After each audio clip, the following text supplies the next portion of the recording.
Hey lovely people, I'm Sherry, 26, female. Let me tell you, I've lived enough to feel like I'm pushing 50. I'm about to spill some family drama that's been going on in my life. I really hope you enjoy my story. I lost my parents pretty early. I barely have any memories of them. And I ended up playing foster care hopscotch like nobody's business. Turns out that no one wanted the kid with the severe childhood trauma, but okay. By the time I hit 15, I threw in the towel on the whole adoption thing. I figured I was too old for these people to actually care enough, so I spent most of my days alone and just thinking about the future and how I wanted my life to be. Survival mode kicked in. I had to figure out how to make it once I hit 18 and was therefore legally an adult. Life's a tough cookie, but I was ready to take a big old bite of it if it meant no longer being miserable in my room all the time. So I busted my hump, getting odd jobs in the neighborhood to squeeze out some extra pounds. I've always had nimble fingers, and people used to compliment me on how careful and precise I was. Probably would have become a neurosurgeon in another universe, but that couldn't be the case for me in this lifetime. Anyway, one day while playing around with colored beads and wires a friend had given me, a light bulb flickered. It was time to dive into the jewelry biz. I mean, why not, right? I was making some pretty cute nose and ear cuffs, and I knew that I could do more if I had the right materials. Seemed like a wild, impossible dream at the time, but I stayed on the grind, refining my craft. Before I knew it, I was 17 years old and I was launching an Etsy store, slinging my dazzling creations to blokes all across the UK. I was basically ready to move out before I needed to, and I was so freaking proud of myself. I knew that I could take this thing to new heights. I mean, no one was doing what I was doing, and I had to latch on to capitalism's sweet teat if I was going to be retiring by 35. That's an exaggeration. Like I planned, so guess what I did? I worked even harder and smarter, proposing my business to potential investors, forcing myself through doors that were insisting on shutting me out and ear-lashing just anyone who would listen, really. It was rocky at first. I almost gave up, even before I was getting rejected a lot. But something inside of me told me to just keep pushing. Funnily enough, I found myself in the same room as people I used to watch on TV when my foster mum would put on Boston Legal and Suits. It almost felt like a fever dream. Because of my networking, I managed to catch the eye of a business investor who was coming from India. She wanted to tap into the jewelry market, and she told me that my work was cute and quaint. Even though I was crapping bricks, I managed to pitch my idea to her because I was determined to show her that I had what it took to become a force to be reckoned with. That go-getter attitude of mine, it worked like a charm, always landing me exactly what I wanted. And boy, did I hit the jackpot. I struck a killer deal with Claire, the Indian investor. This was the game changer. I could feel it in my stomach, the big break I'd been waiting for. But, of course, there's always a catch. She dropped the bomb. For the business to explode, I had to pack my bags and head to the good old US of A. It made sense to her. I mean, the lady lived there, but me? I was shitting bricks. It took a hot minute to wrap my head around it all, leaving everything I knew in Wales for the wild, wild west. It sounded like a stupid plot twist in a cheesy rom-com. But everyone I knew, all of my friends, who were practically my siblings at this point, were all like, "Sherry, you have to take this chance and run with it." My foster mom looked me in the eyes and told me to go there and never look back. So on my 18th birthday, I found myself on a plane, getting lost in the clouds, questioning how life had taken such a wild turn at such a young age. I knew I was destined for great things because this just doesn't happen to anyone. The next 5 years spent hustling in the Big Apple, pushing my jewelry business far and wide, using social media, making a name for myself. Thanks to Claire, my investor extraordinaire, I was on the map in no time. I kept my hustle online, but now I was slinging my creations worldwide. Can you believe it?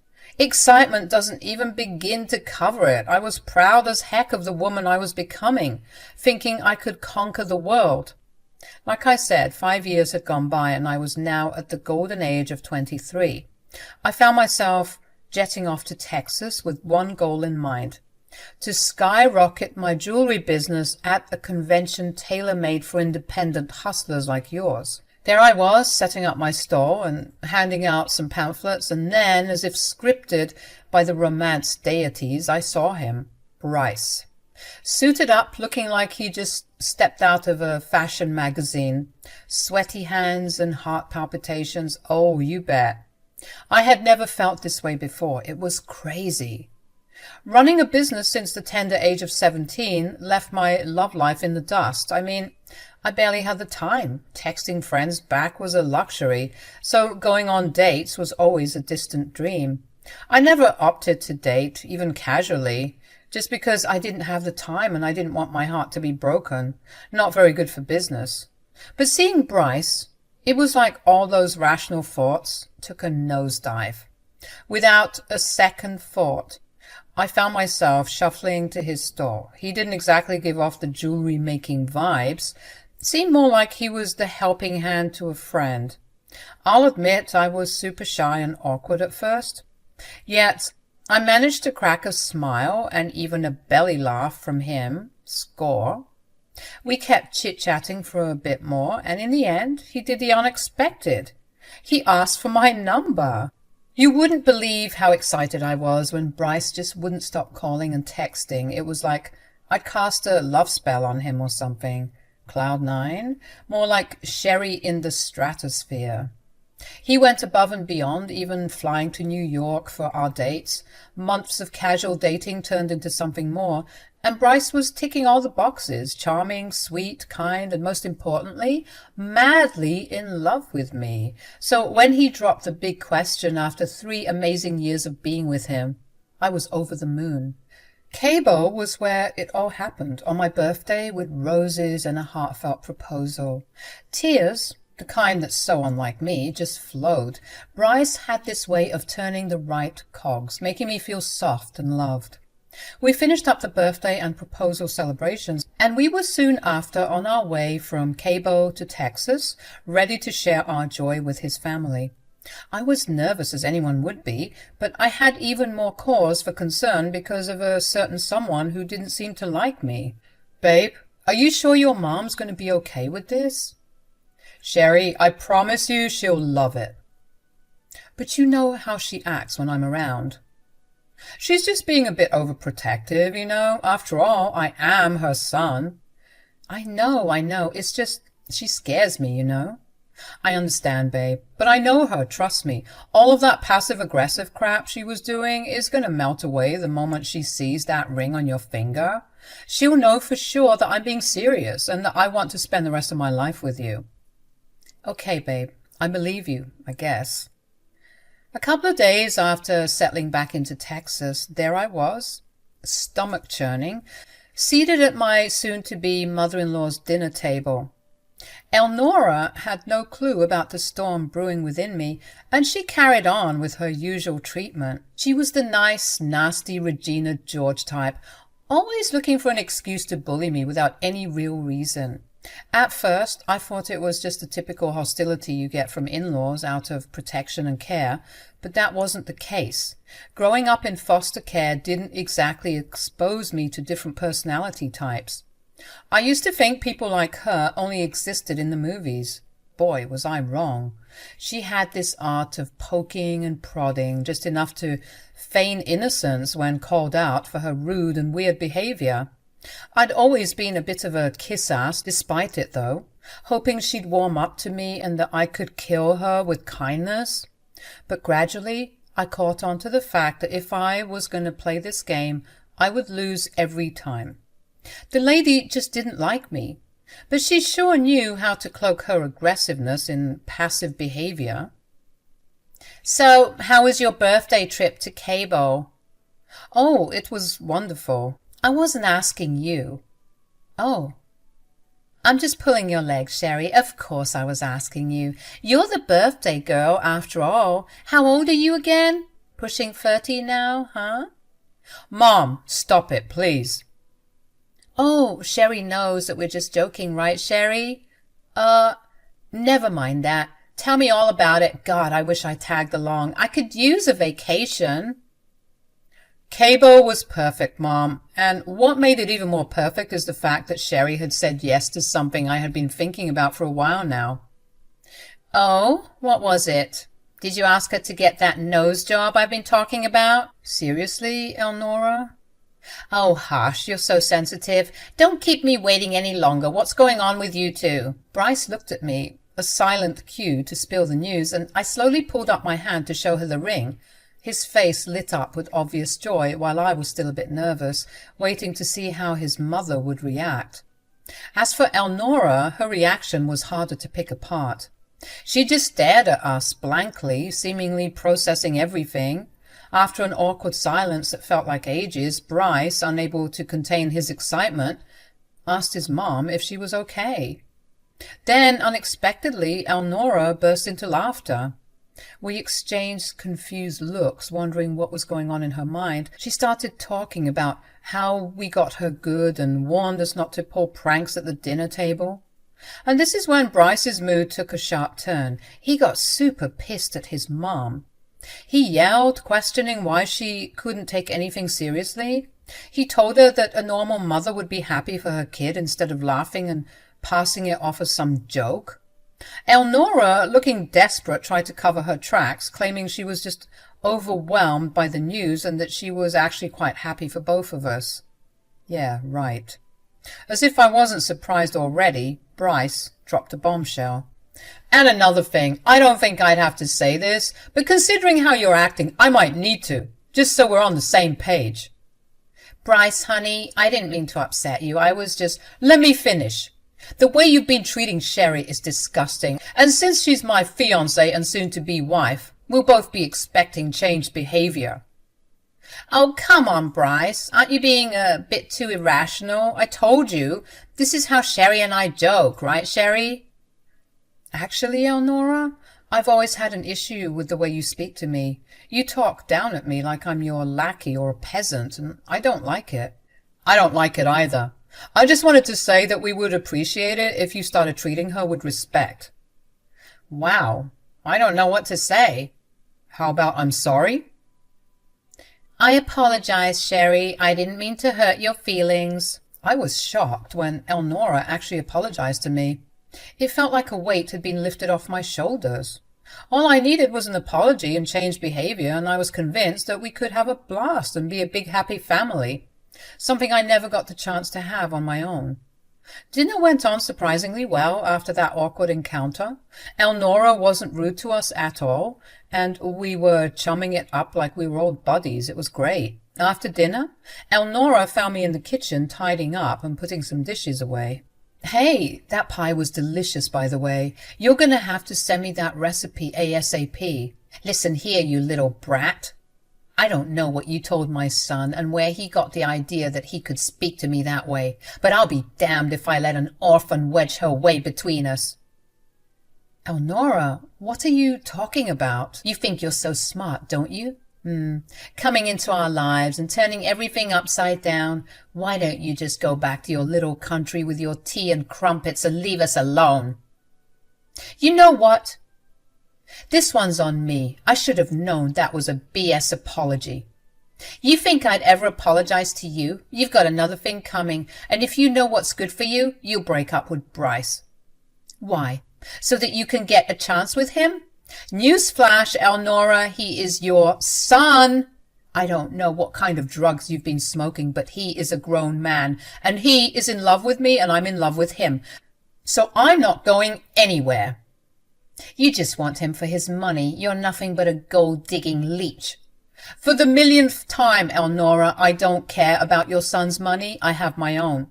You'd know that if you cared enough about my business. Why would I care about your crappy handmade jewelry? I'm not a poor orphan. You're disgusting. Maybe, but at least I'm not a gold digger. You're just one of his playthings. I'll admit he's never proposed to anyone before, but I know that this isn't serious. He'll kick you to the curb when he's done with you. We'll see about that. After Elnora showed me her true colors, I decided not to tell Bryce about it. You might be wondering why. Well, to be honest, I didn't want to ruin his relationship with his mother. As someone who didn't have one, I knew that exposing the truth would put a huge damper on their relationship. Nobody should have to lose a mother. In any way, I thought that it would be better to protect him from the truth. I decided that I was going to fight this battle myself, and that's what I did. Months of wedding planning went by, and of course Elnora was inserting herself into the wedding plans like a true bridezilla. Bryce and I tried to be nice, letting her know time and time again that it was our wedding and not hers, but she wouldn't budge. She was trying to pick out all the colors, decorations, our invites, everything. It's like she wanted her hand in every single decision. I was getting fed up, which was compounded by the fact that I knew Elnora's true colors. Bryce was so sweet and kind to me, always reassuring me that we just had to get through the wedding day, and then we would have the rest of our lives to be with each other. We can even move if you want to. I just want to be with you. I know, babe. Your mom is just a bit much to handle. I know, but you know, she's older, she's set in her ways, and I don't think she knows what she's doing. Oh, I'm sure she's well aware. What was that? Oh, nothing. Let's just get this wedding show on the road. About 6 months went by, and both Bryce and I were basically prepped and ready to walk down the aisle. Elnora and I had been arguing behind the scenes, of course, and she was getting more and more cagey and desperate when she realized that I was serious about marrying her son and I wouldn't budge. I was living in it, though. It made me happy knowing how desperate she was getting. Bryce was still none the wiser, and I was glad I was able to keep this heartbreaking secret from him. 2 nights before my wedding, Elnora called me and told me that she had something important to say. Well, looks like you've done it. If by done it, you mean putting months of hard work into planning my dream wedding with my dream man, then yes, I have done it. You might have fooled him, but you still haven't fooled me. I know you're only with him for his money, which is why I'm demanding a prenup. You can't be serious. I'm dead serious, Sherry. You can marry my son, but let's see who you'll be when none of his money is involved. I just about had it at that point. She was hell-bent on making me look like the bad guy, and so I decided that I was going to give her exactly what she wanted. Okay, Elnora. What? I said okay. If this will prove to you that I don't want your son's money, then we can do a prenup.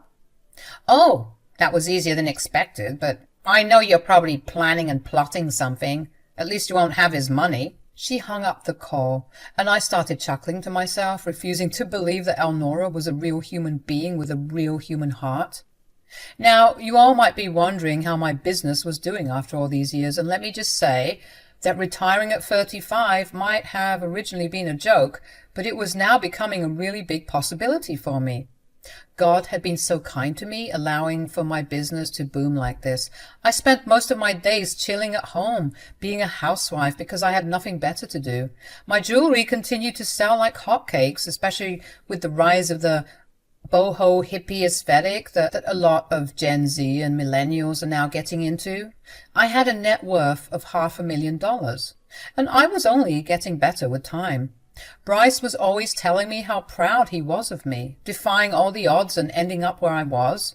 He didn't mind at all that I made more money than him, and he said that one day he'd be just like me, chilling at home so that we could spend some more time together. The next day, after Elnora called me for the prenup, she came over to discuss the arrangement. Not too surprising. I mean, she was there for every other aspect of the wedding planning. It's like we couldn't get a break.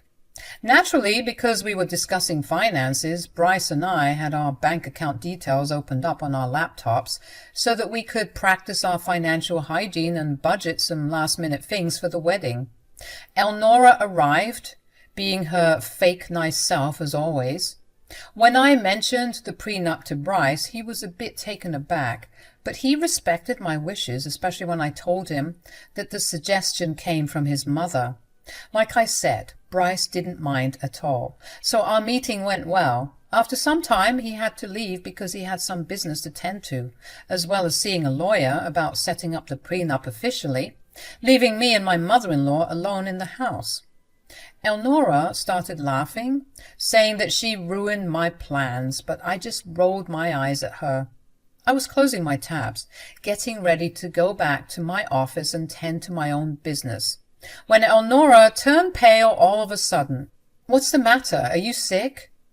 "Oh, nothing. I just thought I saw something. Must be my eyes playing a trick on me." "What did you see?" "Oh, never mind it. I just thought that I saw 5 figures in your bank account. Silly me. How could someone like you have that much money?" I just laughed for a bit as I reopened the tab to show her that her eyes weren't playing any tricks on her. Sure enough, my bank account balance was showing $650,000, and to add insult to injury, I had just received some orders which were totaling an additional $10,000 from my business. When I looked at her face, it looked like she had seen a ghost. She started stuttering and stammering, acting like a damn fool. But how? What? Since when? How's this even possible? You should really start taking an interest in your in-laws' businesses. You always thought that I wasn't making enough money, but you'd be shocked to know I have more money than your own son. Maybe the prenup thing wasn't such a bad idea. I love Bryce, and God forbid anything happens, but with money like this, it's always smart to protect my assets, so really I should be thanking you. No, Sherry, you've got it all wrong. The prenup was a bad idea. What sort of marriage has prenups anyway? You two will be fighting all the time. It's a bad idea. Oh, please, you're only changing your tune now because you saw my bank account. What? How could you accuse me of that? That has nothing to do with this. Okay, so you don't mind the prenup then? Of course I do. It was a bad idea. We should undo it. I'm sure there's still time. Let me call Bryce. Save it. The prenup is staying. You never cared about us, did you? Why don't you want to let the prenup go? You were fine with not having a prenup until last night. Why are you being so stubborn? True, but like I said, you've opened my eyes. I'm sorry, Elnora, but I want to save myself from a gold digger. Yeah, doesn't feel so nice when the tables are turned, huh? But I guess that's just how karma works. Elnora was having a really tough time processing how serious I was about the prenup, but she eventually left my home in a huff and a puff. The next day was my wedding day, of course, and Bryce had informed me and some close friends, including Elnora, before walking down the aisle, that the prenup had been officialized. My wedding was a blast, and what made it even sweeter was catching glimpses of my scowling mother-in-law. She was not having a good time because she knew that she made the biggest mistake of her life asking for that prenup. Karma sucks.